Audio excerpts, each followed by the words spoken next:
One of the biggest issues with real estate video, after you learn how to get the shot, well, that's learning how to get the feeling of that property. Because with enough time, you can learn how to expose properly, how to compose a shot, how to move through a space cleanly. But even when all of that is right, sometimes that property just feels flat. And that's exactly why I've been testing these new VFX tools inside of AutoReel. Now they've added a handful of VFX options here, 5 of them right now, and I'll go through all of them, but not in this video. It's just too much, and honestly, they don't all really belong in the same conversation. So I'm gonna split this up into 2 parts. In this one, I wanna focus on the 2 that actually solve a real problem for me and something I've been trying to create reliably for a while now. Daylight to Twilight and Sunshine. And before we get into it, everything you're seeing here is in beta testing mode, and with beta testing comes the process of working out some bugs and kinks. So the process might actually change when you see it. The results will definitely change and improve when you see them, and this is 100% not the final version of how these are going to perform when you use them. Again, beta testing. Setting up the tools. Now what's interesting about these is how simple they are. One takes a daytime image and turns it into a Twilight style clip over the next 6 seconds, and the other, well, it reverses that process and turns it from night to day, bright time, daytime scene. And the catch is, you don't really have to do anything. You take that single image you already shot on site, you click the VFX option, and AutoReel handles everything on the back end. No prompting, no adjustments, no tweaking. You just wait for the clip to render, and then you download said clip. The reason. Now, here's the part that actually kind of matters to me. We're all competing against constant visual stimulation. Scroll, scroll, scroll, next video, next video, next video. And at the same time, we're kind of using that exact same platform to try and get someone, anyone, to stop for just a second and pay attention to that property our client is listing. That's the job. Because your video can look great, but if it's not effective, that agent is probably not calling you back again. We're expensive, and this is where I think people get it wrong. It's not just the agent's job to sell a house. You're creating the photos, you're creating the video.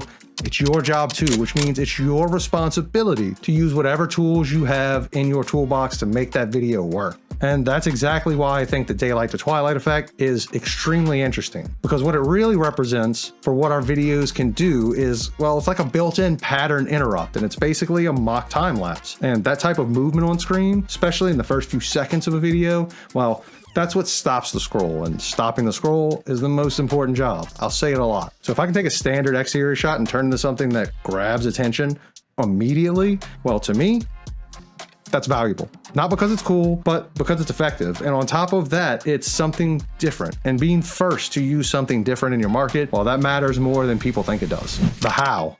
Now, this is probably the easiest part of the video because there's really not much to explain here.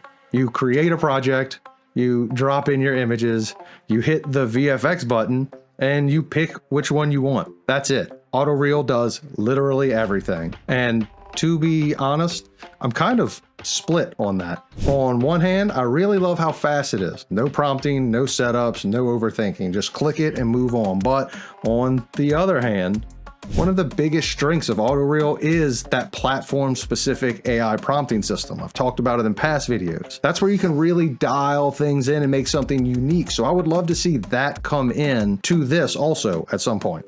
Yeah, give me that quick version, but also give me the option to push it further if I want to creatively. Right now, this is very much press button, get result. Also, quick note, you are limited to 3 VFX clips per video. I don't know if that's a beta restriction or a long-term thing, just something to be aware of when you're doing your own testing here.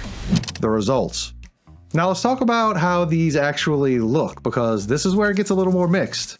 I'm very excited to see what these look like outside of beta mode, but here are just some things I've noticed. First, these look significantly better on mobile than they do on a full screen, but that's typically the case. Most people are going to see this on their phone anyway, so it's not the biggest deal, but anything with fine details, tree branches, edges, smaller texture, that's where this still looks a little digital. Not unusable, but you can definitely see it, especially blown up on a computer screen. Again, the beta mode is expected, and I will say I've noticed in particular, try to avoid picking an image that has a bunch of leaf bare trees, because that's where it breaks down the most. Also, I've noticed the effect looks better when there's no or little camera movement. Unfortunately, stationary camera options are not available, so I would choose either push in or push out or auto mode. The orbit options have given me kind of the worst final outputs. Biggest issue. But my biggest issue with all this has nothing to do with the quality, believe it or not. It's that 6-second limit. And I get why it exists. Quick reels, short clips, fast edits. 6 seconds, well, it makes sense. But these are not filler clips. These are feature moments. These are the shots you actually want to hold on the screen for a second. Those were even 10, 12, ideally 15 seconds.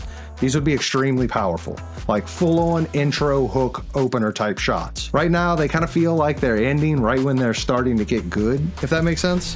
Final take. So where I land on this? Well, I think it's a really strong step in the right direction. The idea makes sense. The execution is more than decent for a beta. And as someone who's been working reliably with AutoReel for years now, I know how quickly their beta ideas turn into real world, usable media for my client deliveries. For my company's deliveries, I think it's useful for short form, and that's where I'll start integrating it for my team. But that 6-second maximum will really hinder my ability to use it on full video productions, which is a bummer because something like this, that's exactly what I want to start my videos with.